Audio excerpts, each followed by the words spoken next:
Bharat Pak LOC వెంబడి నెలకొన్న ఉద్రిక్తతలు తాత్కాలికంగా చల్లారాయి. గత 19 రోజులుగా కొనసాగుతున్న కాల్పుల మొతకు తెరపడింది. పహల్గాం దాడి అనంతరం నిత్యం ఘర్షణలతో అట్టుడికిన సరిహద్దు ప్రాంతంలో గత రాత్రి ప్రశాంత వాతావరణం నెలకొందని భారత సైనిక వర్గాలు వెల్లడించాయి. జమ్మూ కాశ్మీర్లోని నియంత్రణ రేఖ వెంబడి ఆదివారం రాత్రి ఎలాంటి కాల్పుల ఘటనలు కానీ షెల్లింగ్ కానీ జరగలేదని భారత సైన్యం స్పష్టం చేసింది. పహల్గాం ఉగ్రదాడి తర్వాత సరిగ్గా 19 రోజుల అనంతరం సరిహద్దుల్లో ప్రశాంతత నెలకొనడంపై అంతా ఊపిరి పీల్చుకున్నారు.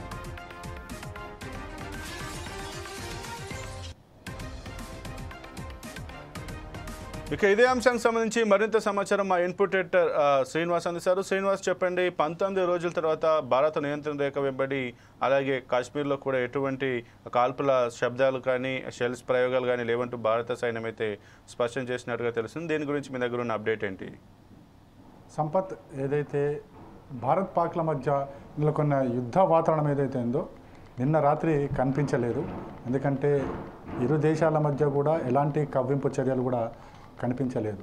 ముఖ్యంగా మన 19 రోజులుగా కూడా పాకిస్తాన్ ఏదైతే కాల్పుల విరమణ ఒప్పందాన్ని ఉల్లంఘిస్తూ ప్రతిరోజు కూడా కాల్పులు జరుపుతూ వచ్చింది. మన భారతదేశ పౌరులు సరిహద్దు రాష్ట్రాలు ఉన్న కాశ్మీర్, రాజస్థాన్, పంజాబ్ లాంటి సరిహద్దు రాష్ట్రాలు ఉన్న పౌరులే లక్ష్యంగా పాకిస్తాన్ కాల్పులు జరుపుతూ పోయింది.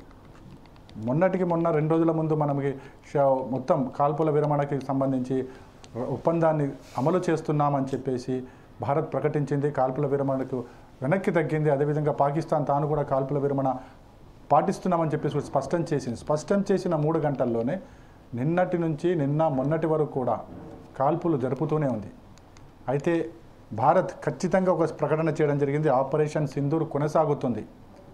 ఇది ఖచ్చితంగా భారత్ ఈ విషయంలో మాత్రం వెనకడుగు వేసేది లేదని స్పష్టం చేసింది. పాకిస్తాన్ నుంచి ఎలాంటి కవ్వింపు చర్యలు వచ్చినా, ఎలాంటి కాల్పులు జరిపినా ఖచ్చితంగా దానికి బదులు ఉండబోతుంది భారత్ నుంచి అని చెప్పేసి భారత సైన్యం స్పష్టం చేసింది. ఈ నేపథ్యంలో పాకిస్తాన్ ప్రభుత్వానికి కూడా హెచ్చరికలు జారీ చేసింది. ఆపరేషన్ సింధూర్ కొనసాగుతూనే ఉంది, పాకిస్తాన్ కాల్పులు ఆపనంత వరకు అనేసి. సో ఈ హెచ్చరికల నేపథ్యంలో పాక్ ప్రభుత్వానికి కూడా కాస్త భయం పట్టుకుంది. మళ్ళీ ఎక్కడ యుద్ధ వాతావరణం వస్తుందా, మళ్ళీ ఎక్కడ భారత సైన్యం దాడులు చేస్తుందా, ఈసారి దాడులు చేస్తే పాకిస్తాన్లో చాలా భూభాగం అంతా కూడా నాశనమయ్యే పరిస్థితి వస్తుందనే భయం వెంటాడి ఇక నిన్న రాత్రి నుంచి కూడా కాల్పులకు స్వస్తి పలికింది. అయితే అది స్వస్తి పలికిందా లేకపోతే కేవలం కొద్దిసేపు విశ్రామం ఇచ్చిందా అనేది కూడా ఇంకా తెలియాల్సి ఉంది. అయితే ఈరోజు హాట్లైన్ చర్చల తర్వాత పాకిస్తాన్ వైఖరి ఏంటనేది స్పష్టమవుతుంది.